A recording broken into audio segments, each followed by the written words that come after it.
The following presentation is brought to you by kmmedia.pro. Please visit kmmedia.pro for more information. Now stay right where you are as we present. Welcome to Positive Talk Radio, evolving ideas, one conversation at a time. Great guests, dynamic stories and interviews, plus new thoughts on a wide range of topics and concepts. I hope that you'll hang with me, Kevin McDonald, my friends, and of course, you. As together we work to understand why we are all here and what we can do to make our world a better place for all of us. To be happy, be kind, and live in peace together. Yep, that's Positive Talk Radio.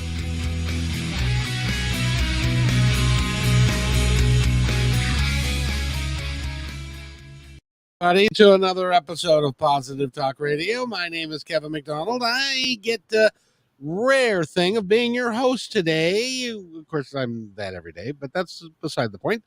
We've got a great author with us today. Her name is Mary Kay Savarese, and I said that right this time, didn't I? Perfectly. Love it. Oh, good.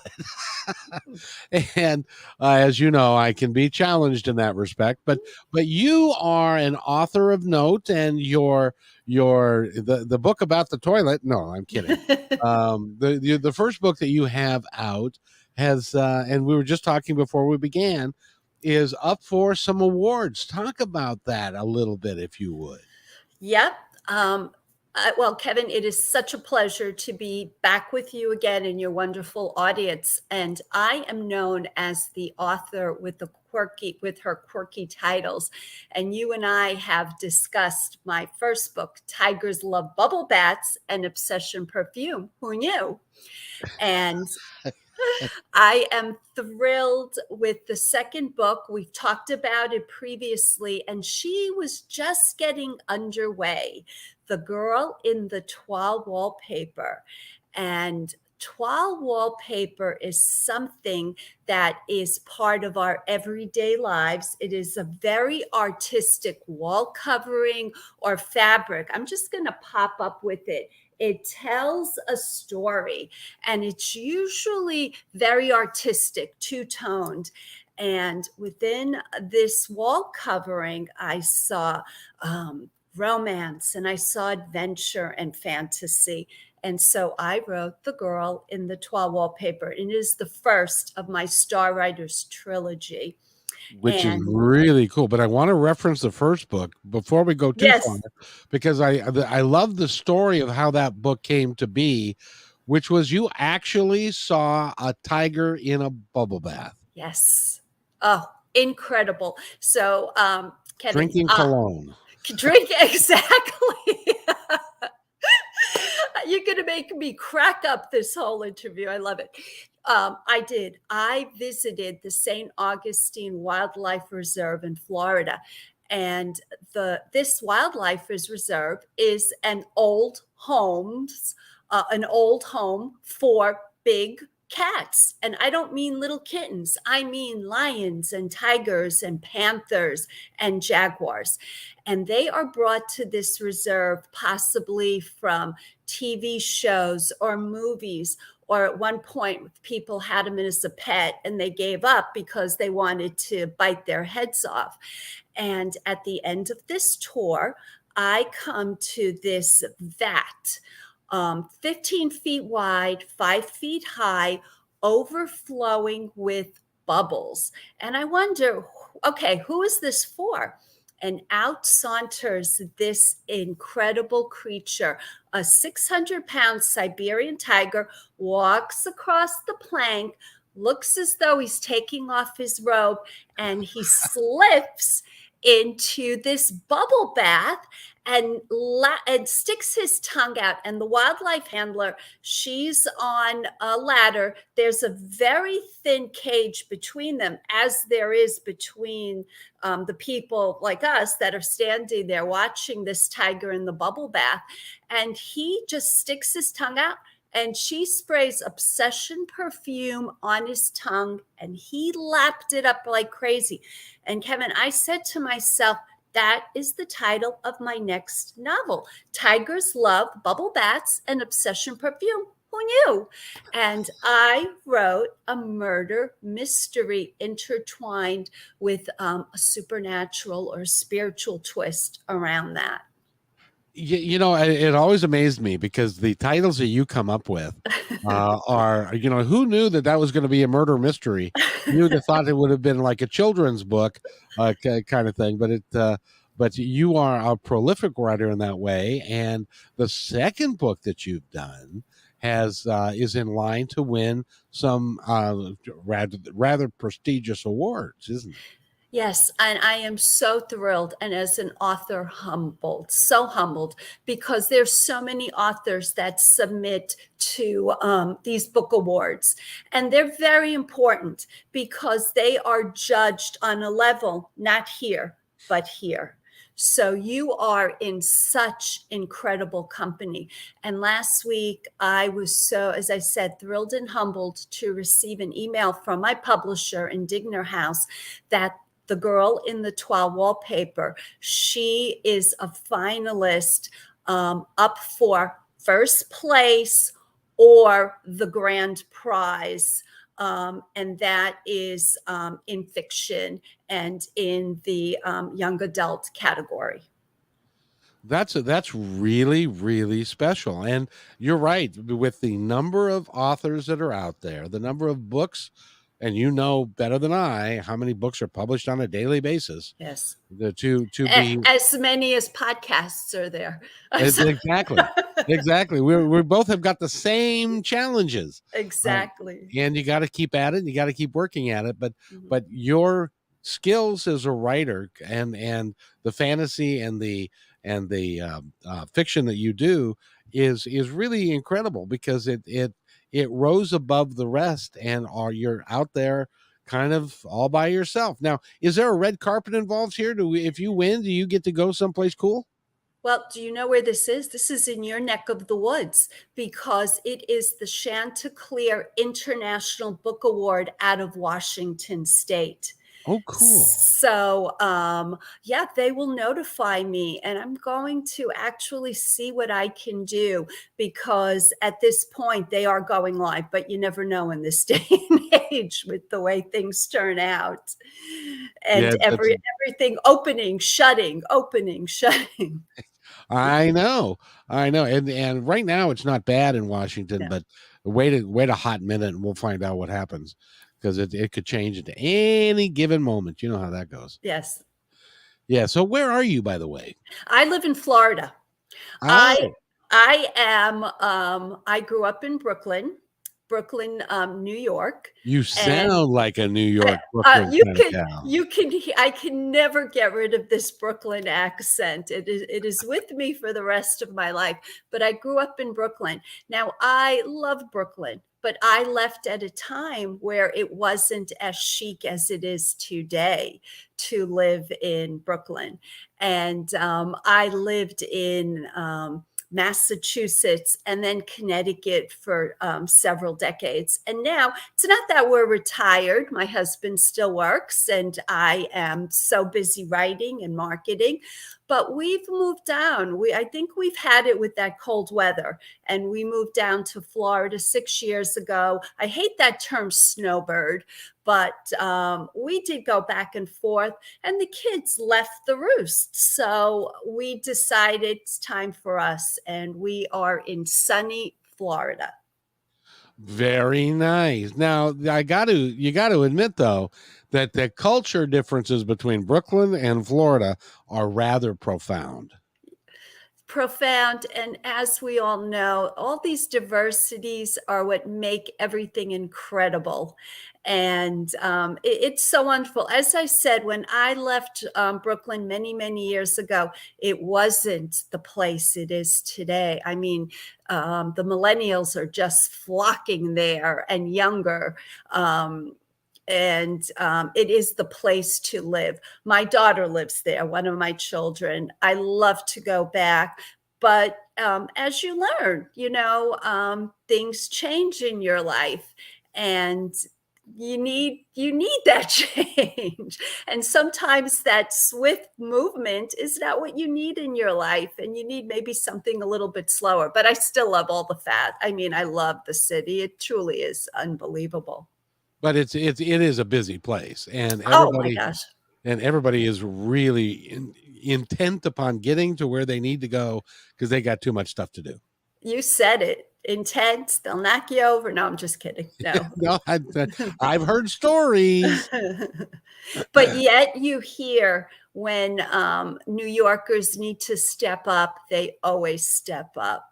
So yeah, we have attitude, but Kevin, I lost that attitude decades ago. That cutting edge, that New York edge, I lost it many years ago.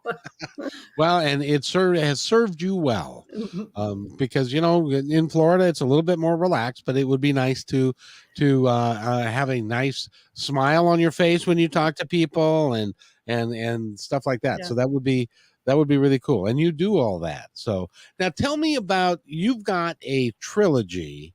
Yes. That you are working on, and you're working on the second. First of all, what decided you to make the first book a trilogy? Just the way the marketplace is today. My first book was a standalone book, small publishing house. Now I decided to write the second book, and what publishers wanted was a series. So I took The Girl in the Toile Wallpaper, and I said, oh yeah, I can add this. I could do the anthology. I can take a theme from The Girl in the Toile Wallpaper and develop that into the second book in the series. Crazy, because now I'm pulling my hair out with the editor. And then the third book in the trilogy will actually bring you back to the first. The third one will be called Return the Girl in the Toile Wallpaper. So.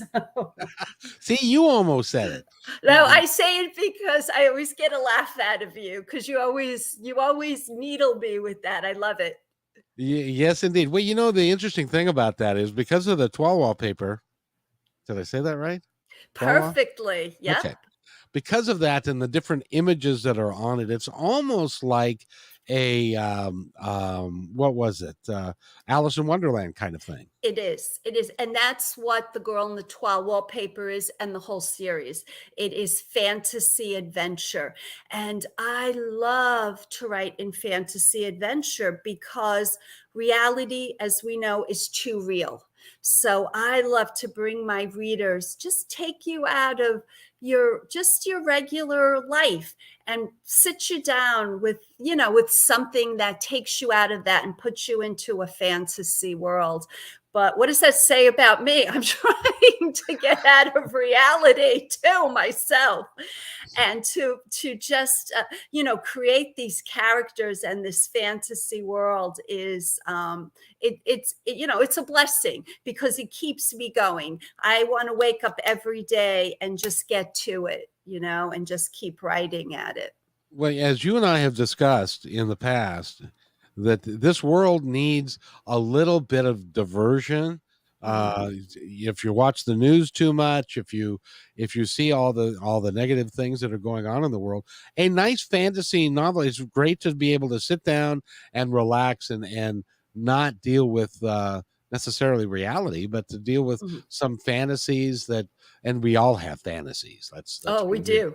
Yes. And so it's great fun. But when you're developing that, you must have a unique mind to be able to come up with fanciful things and phrases and storylines and things like that. Where did you come up? Where did you learn that trait, or was that just a natural occurring phenomenon with you? Well, as you can see, the first thing that I begin with is something in my life has brought me to that quirky title, like the tigers with the bubble baths. Who would have come up with that title if I didn't see it in real life? Right. And then I would think, what can I do to make this into a story, an interesting novel? And the same thing with the toile wallpaper. I loved it so much I couldn't even sell my house in Connecticut because I had the toile wallpaper in practically every room. They didn't. They said to me, "Take down that wallpaper. Nobody's going to buy your house." But I just loved it so much. And I would walk by this particular one because to me it is art. And I would see, and you can have anything contemporary, old fashioned, whatever. I would see this girl in there dancing and with other people. And I said, boy, she's doing something. There's romance there, there's betrayal. And that's where the idea comes from. The title comes first. Then it's like, oh, can I make this into a fantasy adventure? And the characters. Then the next most important thing to me is to develop the characters. And I go into becoming my characters in my head, you know. Yeah, no, not, I get it. Yep. not that I walk around, although my husband might love it if I show up as the protagonist one second and the antagonist the next. But in my head and on paper, you have to create these characters and build the world around them. As they say, like actors, what is their motivation to exist, to be, to deal with things? And then I think, and then I don't have that middle yet. I have an inkling for where it might go and where it can end. But I can tell you one of the most incredible things and what I love so much about being an author, the marketing part is crazy. The editing part, you have to literally like become so humble and keep your mouth shut, as although there are things that I do fight for when I feel it's necessary, when the editor is tearing your whole book apart. Like most readers don't realize, by the time they have this incredible book in front of them, it is not what the manuscript initially was, and how many times it's been changed and edited, and you have to re-edit and re-edit. So that's why it takes a good year. And I am into the editing of the second book. We are into it for 4 months, going on 5 months. So that should be done by the end of the year. But I'll tell you what the interesting part is. The story kind of just takes a life on its own, and it leads me. As a writer, people say, how do you what happens if you can't write? And I always say, sit down, write one sentence, and that one sentence becomes 2 and 3. You have a paragraph, and those paragraphs become a page, and they give you energy, and they take you to the next part of that story. And that's what fascinates me about writing. Well, it's interesting. Are you familiar with a little group out of Liverpool? They were called, let's see, the Beatles. That's it. John Lennon was in a secondhand bookstore one time, or a secondhand store, and he saw a poster, and the poster said, "For the benefit of Mr. Kite." And so he bought that, and then he built a song based upon the poster and what was in the poster, kind of like what you're doing with the wallpaper. So you're picking things out of the wallpaper and as far as what she could do, and then you decide what she could do, and then you build a whole book around that. That's phenomenal. That's really good. No, I love it. We're aging ourselves with the Beatles, but they are still with us today. It's amazing. And I am always amazed at their creativity. But you're right. And there are times I listen to their songs and I say, what the hell are they talking about? So I hope people don't say that about my writing, right? No, you're an award. Now, wear this crown for a while. An award-winning writer. How does that feel? Humbling. I am humbled and I am thrilled. Tigers has won 8 awards. And The Girl in the Twa Wallpaper was just published the end of 2021. So we start submitting the beginning of 2022, and the awards are starting to come out now. So the cover has won for its award because it's such a beautiful cover. These are different toiles, and this is a piece of art in itself, just the hardcover book and the soft cover. It's humbling. And so now she is up, The Girl in the Twa Wallpaper, she is up as a finalist. So if she goes nowhere at this point, she's already won, being a finalist for first place or grand prize. So you have to just say thank you so much, and thank you for seeing me. Well, it's like with the Oscars or anything else. You can get nominated, but you might not win. But the key, and if you talk to actors that have been around a while, the key is getting nominated, because Yes. that means that people they like your work, they like what you've done, and they're associating themselves with it. If that makes any sense at all.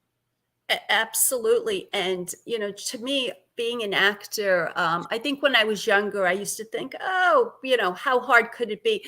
It is hard to be an actor and to just their craft and just what they do with what they're given. To me, I mean, I have to applaud them.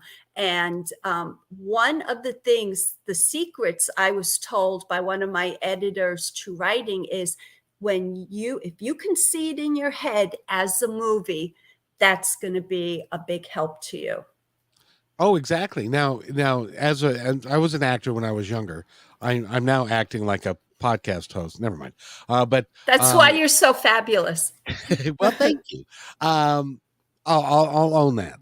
But when you're doing a character, and you know that, first of all, you've researched the character and you know what you want to do, but then when you're on stage and you become that character, that's when the real acting comes out, and that's when because you cease to be acting. It's just like when you are looking at your book and you're delving into the character, and you're actually becoming that character, so that you can flesh out what their motivation is and why they're doing what they're doing, and they have a whole background story, I would imagine, and at least in your head, and all of that would be that's a real art to be able to come up with that. That's not easy. I've been toying about writing a book in my own mind, and what I'm going to do is write a autobiography of stories of my life. Okay. I think that's why not? Yes, well, I got over, so far I've got 60 stories. Some are funny, some are tragic, some are tragically funny, and stuff. So, but I could no more write a fantasy novel than Fly to the Moon. I just couldn't do it. I don't know how. I love your ideas. The Many Lives of Kevin McDonald. I love it. Yes, including the time that I was hung by my neck when I was 10.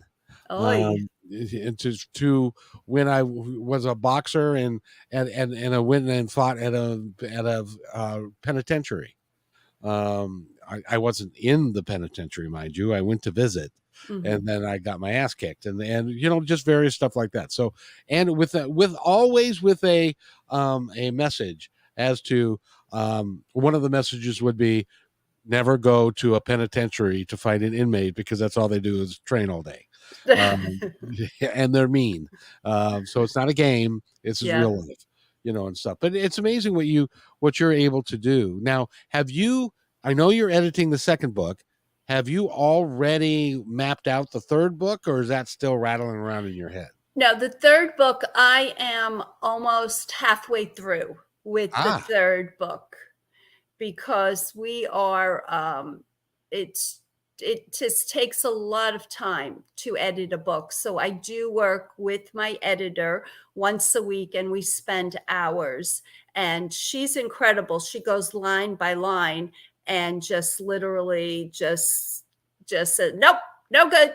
But it's amazing. She takes what I do, massages it, moves it around, And it's amazing. I mean, I only have the most highest regard for editors. Anybody out there that never hate your editor, they are there to make you shine. And they are just incredible people, and they work very, very hard to make your book an I incredible piece of art. I can't imagine being so detail oriented and that you are willing to go on to like a what, 300-page book?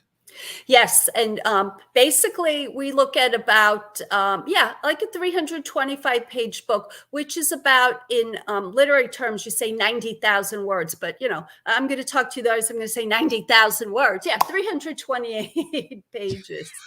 And she's going line by We work line. together line by line, that because she's amazing. The editors work in different ways, and this is the way she edits. And it's because she doesn't know what's going to happen at the end, so she is taking it as a reader is reading it, massaging it, working with you, yelling at me, teaching me. The best mentor you could ever have. It's like, you've always said, who did you hate? You hated the teacher, but that teacher right? The teacher, it's really a love-hate relationship with your editor. That teacher that you absolutely hated. And what did they do? They taught you the best things ever, right? And you always remember them and love them. And that's where I am with my editor. Absolutely love her, but she's a tough cookie. Well, my when I was growing up, I had a couple of coaches and for various sports teams that I was on, and I had a coach look at me one time and he said, when I stop yelling at you, that means that you're in trouble because then I don't care. So Exactly. I'm going to yell at you to bring out the absolute best in you. But since you are the author, have you ever, since you know the entire book before she does, have you ever said, nope, that's got to stay in? And Oh, have yeah. you thought about that too, I would imagine? Yeah, you hit the nail right on the head, because I do know that whole story. So if she doesn't like my premise here, I know that if we pull that out, hey, it ties in to like page, 195 down the road, and we're pulling it out, and you could be changing the whole synopsis of your novel. So I do fight for characters. I do fight for themes. And sometimes if it's like something like, it doesn't matter, change the color of their clothing, things like that don't matter. But it's a character. One time in my first novel, the publishing house, the publisher said to me, I fought for my title, because they don't always let you keep your title. So they said to me, okay, what's an alternative title? So I just went, because right now it's Tigers Love Bubble Baths and Obsession Perfume. Who knew? With an exclamation. I said, how about Tigers Love Bubble Baths and Obsession Perfume? Who knew? With a question mark. And he said to me, Mary, please tell me you have a tiger in a bubble bath. And I said, yes, it's my climax. It's a whole supernatural thing. The tiger's in there. So, but Well, and don't they like, in the marketing world, don't they like it to be short, concise, something that people can remember really easily? But then you're taking the alternative approach, which is a long title that people can't forget because it took them a while to read it and it's so unusual. right. But I'll tell you, I'm seeing longer and longer titles on books now. Yeah, I And agree. movies, right? Yep. And that caught me the other day. I saw this movie title, and it was the girl next to the window, next to the door in the house, next to the basement. I mean, it went on and on. And I said, oh, look at that. I'm a trendsetter.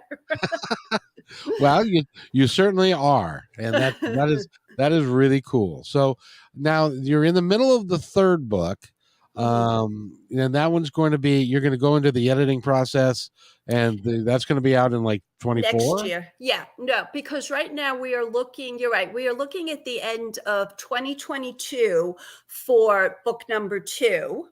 in the trilogy. So then it'll be another year after that in editing. And so, yeah, it'll be the end of 2023. And then hopefully I will have done well enough where they're willing to, look at my other ideas down the road, because I do have so many ideas.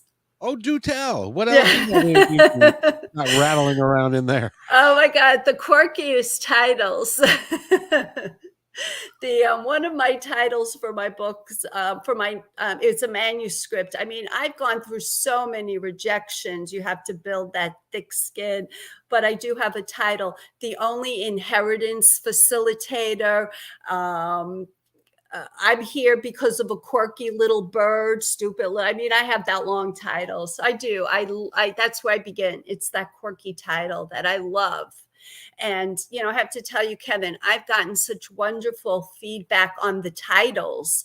People, my readers will come back to me and they'll say, not only do I love your covers, but your title is wonderful. So. Now, do you have an illustrator, or did you do that yourself? No, because I am traditionally published both times with different publishing houses. They are small publishing houses. When I was just submitting, and I'm looking at, slightly over 10 years now, it was just one rejection after another. So as I always tell you, I'm an overnight success, a 10-year overnight success. And, back then, self-publishing was looked at as taboo.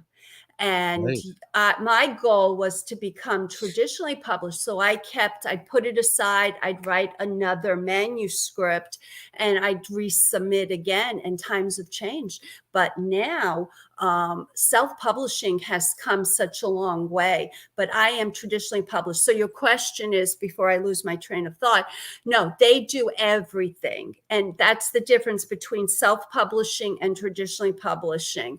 Self-publishing, you're taking all those costs, you're illustrating, you're editing, or you have to hire people to do that. My publisher does everything. The cover, gives me the editor. They do some promoting, but because it's a small publishing house, I do a lot of my own marketing. And that is really a cool way to go. Now, the other thing that I'm struck by, and tell me if this is true or not, because you're in a traditional publisher Mhm. who has got a lot of experience with a lot of aspects of, like the cover and Mhm. the artwork and the editor and all of that. Do you think that the book, because it's published that way, is higher quality than if it were to be self-published? It depends where you are in your author life. I mean, you could self-publish and you could be an unbelievable artist. So, I mean, the world is our oyster nowadays. Um, but I have help. They do all of that work for me in the sense of putting the product together for the marketplace. I think it's very hard to self-publish, because you really have to wear all those hats. But some people do it beautifully. I personally, it would be very, very hard for me, because I could write the manuscript, but then to that artistic, like I did not design the cover to the Girl in the Toile wallpaper or the Tigers Love Bubble Bats. I mean, that was done by the publisher. So. Well, but what's interesting about that is because you've got a professional editor, and a lot of Mhm, self-published books, they don't have the team around mhm. them. And so and they might get their brother-in-law to edit it or something like, so it doesn't come across the same way as fighting for every line for every sentence that's in your book. Right. And that's where the editor always says to me, when you do present it for an award, they will kill you if it's not top notch for, the award committee. They won't even look at it if you come across that way unprofessionally. Whereas here they're trying to work with you to get you to be. And there are standards in publishing. I mean, the editing process is a whole unbelievable world in itself. You can't put a comma here if you do something here, and the dialogue tags. I mean, it's a whole culture basically to write a book. I was talking to a gentleman earlier who I'm going to have on the show later, not today, but another day. And he was telling me that he wrote a book, and it's around his specialty which is health. And he wrote the book. He wrote it in like 17 days, and he took it to an editor, and the editor brought it back. And he says, I swear there was a red mark every 5 words for the entire dialogue all the way through. Yep. And so he had to virtually rewrite the book. Yes. Because of the number of edits that were in that. That's what editors do. That is their job. And they are schooled in that. I mean, it is a degree. And there are books written on editing. So that's wonderful. And I don't write nonfiction. I only write in fiction and fantasy. I mean, I'm trying to escape reality all the time. Well, absolutely. Well, it's interesting that I could never be an editor, because that it is so. It's to me that's like being a mathematician or being an engineer. It's all down to the nitty gritty, and each word, each line has a phrase, and stuff, and it's very time consuming. It takes a long time. And so therefore it's very expensive, right? Sure. And they do recommend nowadays, before you do submit to a publishing house, is to hire somebody, an editor, to really take your manuscript and just polish it before you do send it out. And it makes it easier for a writer who wants to be traditionally published to send a polished piece of work. So it's worth the investment, and you don't have to spend. I mean, you can get somebody that's very good, and it doesn't have to be exorbitant. Oh, well, that's good. Yeah. So you tell me about the manuscript that you have been submitting to a lot of people and getting that nasty letter that you get. Oh, from the beginning, when I started writing over 10 years ago, I was not in a good place. So I don't mind sharing this with your audience. I was becoming an empty nester, which should be a wonderful time in my life. They're out, they're going. But this was the last. I have 3 children. So this was my youngest. She was a senior in college. And for some reason, I've always dealt with anxiety, as we all do, but it became so debilitating to me. My limbs were becoming numb, and my writing actually saved me. I don't think I've ever discussed this with you, or we've had that opportunity, but it was a learning curve, and I did get help and everything, but my writing was there to help me. So back then, I would write a manuscript, and then you were dealing with snail mail over 10 years ago, but they would actually critique it, the publishing houses, and send you back something. But times changed. But it would be, look, you can write, but it's not what we're looking for. And as an author, if you are always chasing the latest thing, the latest trend, you'll never get there. Try to come up with your own idea, no matter what it is, what you know the best. So it was constant. It was rejection after rejection. But sometimes you get that little bit that said, if somebody said to me, Mary, you can write, but I went, oh my God, this is wonderful news, because it would spur me on.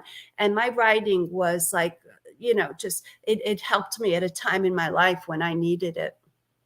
Well, I'll tell you, being an empty nester is a cataclysmic change in somebody's life, because you're focused on the kids and school and the outings and the things they have to do, and you have a marriage and stuff, but it's and that all of that gets redefined when the kids' marriages fall apart at that point, because they've never had to, second only to when people retire, because then your house was your house and he just came to visit you every night from work, and then now he's there all the time and he wants to take your house and to make it his house, all that kind of stuff. So it's hard being an empty nester. Yeah, and as we learn, life is a journey, and there are reasons we go through this. And now I'm on that other side of the bridge, and I can look back and I can say, and I did have help, professional help, to get me through it. And but I can say, it was a blessing what I learned from it and what I took away from it. But you're right. And I always say to everybody, never give up on yourself. If you have a dream or a passion in your life, it doesn't have to be writing, anything, something that this was a hobby for me that became a career. Never give up on yourself. Everybody's out there to put you down. Just go like this, la, la, la, la, la, and just stick with what's in your heart and what you want to do, because it'll happen for you. I can promise you, it's not going to be overnight, but it'll happen for you. And I have a lot of patience too, but I also love that creative part. So, well, I love the fact that you say that it took you 10 years to become an overnight success. yeah. I think that's really cool, because you're right, and it does take, regardless what you want to do.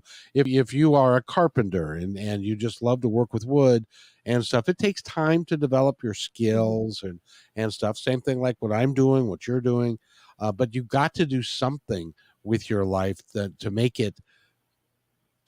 your life meaningful. And I've discovered the two biggest questions that I run across in my life is this all there is to life? And why am I really here? Two big questions, right? Yes. Well, and everybody runs into a point in their life when they're going, gosh, man, is this all there is? It's just work and coming home and Yeah. grocery shopping and doing the same. And then why am I really here? Am I just here to be a manager, or am I here to do something bigger or something better, something to help make humanity and stuff? And people are finding that to be really interesting. When did that happen for you in your life? And is that how come you started writing? Oh no, it's still happening in my life. Why am I here? Where am I going? I ask myself that every day. No, I truly believe we all have a purpose in life, and we are here for a reason. And hey, this is life, a roller coaster. If everything was perfect, it would be horrible, right? It's like the ups and the downs, and you appreciate, and the people really say, have that gratitude every day, and it gives you a positive outlook. Once that starts to evolve, that positivity, it surrounds you and it brings you to a different place. And it begins with gratitude. Yeah, right. If you are grateful for, even when things aren't going so well, if you can be grateful about the lessons that you're being gifted with and the Exactly. experience that you can then take to help others or to internalize it yourself and to become better than you were. And those experiences will drive us all, I think. Yeah, you hit that nail right on the head. And now, what I'm doing with the Star Writers trilogy is we started a new website, the Star Writers www.starwriterstrilogy.com, and it's really for young adults or even those because what I want to do is they can be so down on themselves. And what we want to do is offer something very positive to them. And it's all clean on the website, introduce them into the Star Writers trilogy. And I do write for the Christian marketplace and beyond. But I truly feel that this website, the Star Writers trilogy, is a wonderful place for young adults to tap into. I agree with you, because especially young adults, well, all of us, but I cannot imagine growing up with social media the way it is today. No. It's hard, and everybody is out to knock you down. It seems like nobody's there to lift you up.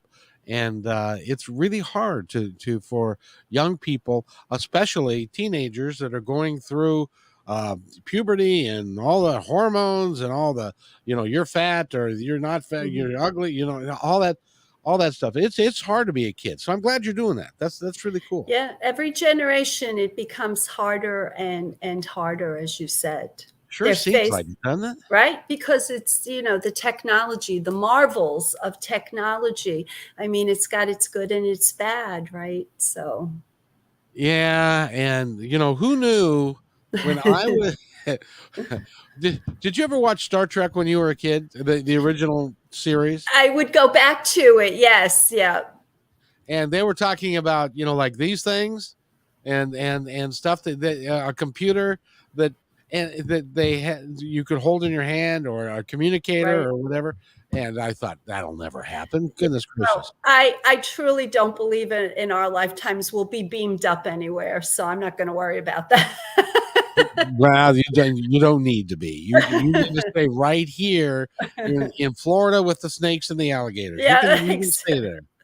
Do you have any good alligator stories from down there? Oh gosh, yeah, these alligators, they're very frisky this time of year. Oh, And my good. Remind me not to go in the springtime. my husband will go out fishing and oh gosh, they follow him from one end because where we live, we have the lakes and they're in there. Yeah, they're but they that's what people say. They are coming out and they're just looking to mate at this time of the season. So But they need a little bit of energy, so they're going to eat you, then they're going to go mate. and the dogs and right Oh, and the creatures, but oh, that would, and now you've got Mr. Python, who is, and those snakes that are there that weren't there before. So, right. well, I hope that you are safe where you are. I think so, or I just run the other way. So So what's it like when he's going fishing and he sees these two eyes floating behind him going, when are you going to stop soon? Are you going to stop? Are you going to... my husband's Italian. He gets aggravated. He's like, "Would you leave me alone already?" Oh, I tell you. So yeah, that's why I live in Seattle, Washington. We don't have any of those. No, but So, that's a beautiful part of the country. I think at one point we had discussed my oldest daughter had biked across the country and she ended up in that part of the world and they raise money for bike and build. And they're starting again, after this whole COVID thing, they were shut down, but they're starting again in like this week or the following week. And they raise money for affordable housing.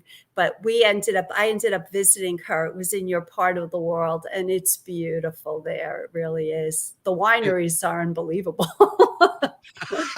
oh, it is. I have to tell you a quick story.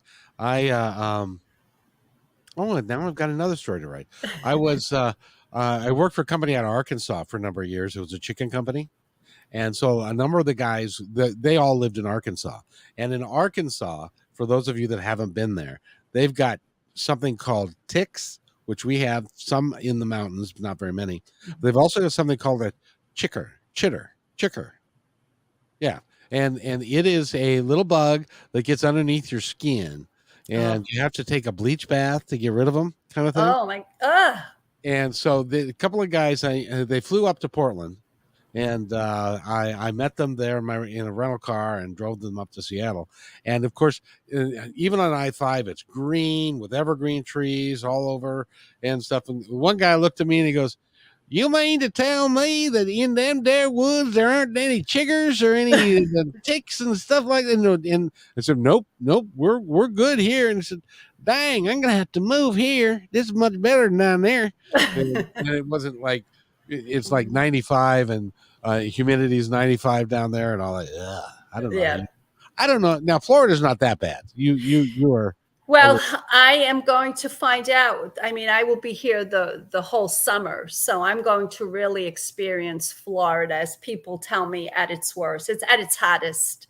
I don't want to say at its worst, but truly at its hottest. But that's why we have air conditioning. So I was going to mention that. See, nobody has air conditioning up here. I know you don't need it there, right? Except for like 9 or 10 days out of the year, and then Yeah. everybody melts and all that kind of stuff. But in any event, we've been talking with Mary Kay Savarese.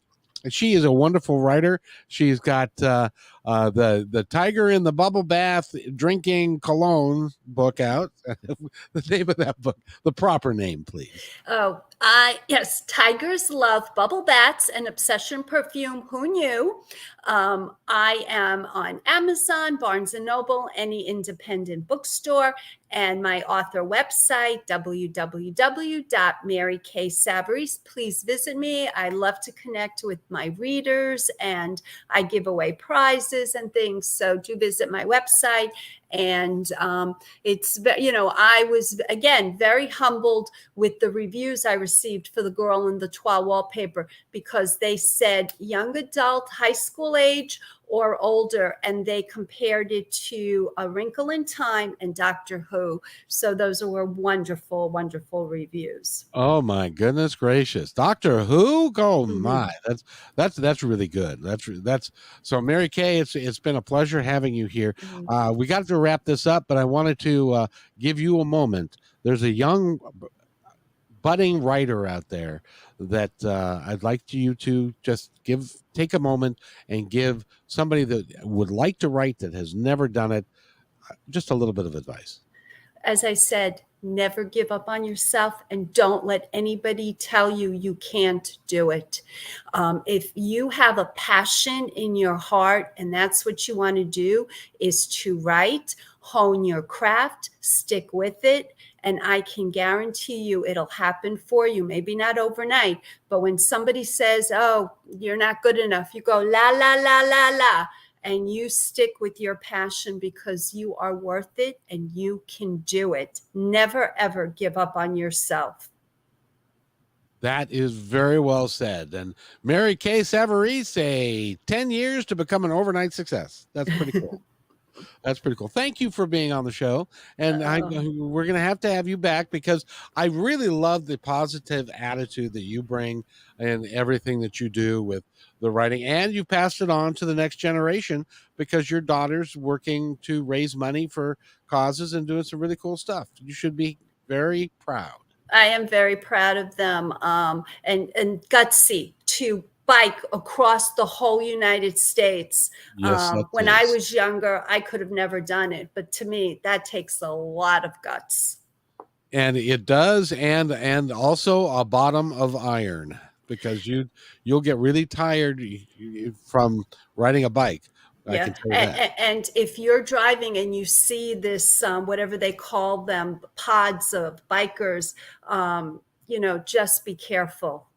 Give them lots and lots of room. Give lots of room. And I'll tell you that one of the things that I love to hear from my daughter is how amazing the whole United States is. They go from state to state, and they are welcomed with open arms in communities that let them sleep in their, like it could be churches or just, the schools, and they feed them, and people are just amazing. So there's so much positive stuff out there. As we said, we deal with reality, but this is an absolutely wonderful place that we do live in. It is indeed. So everybody get out and enjoy it. And by the way, be kind to each other. That would be nice if we could do that. So Mary Kay Savarese has been our guest, and I want to thank you so much. You wait right there, and I'll be right back. Thanks for enjoying this episode all the way to the end. Please give us a like and subscribe to this channel. This has been a production of kmmedia.pro. Please visit our website, oddly enough, named kmmedia.pro, for more details about us and our mission, which is to provide great positive programming designed to inspire us all. I'm Kevin McDonald, and I'm proud of these shows, and I truly hope that you'll like them and share them with friends and family. So on behalf of our entire team, remember, be kind to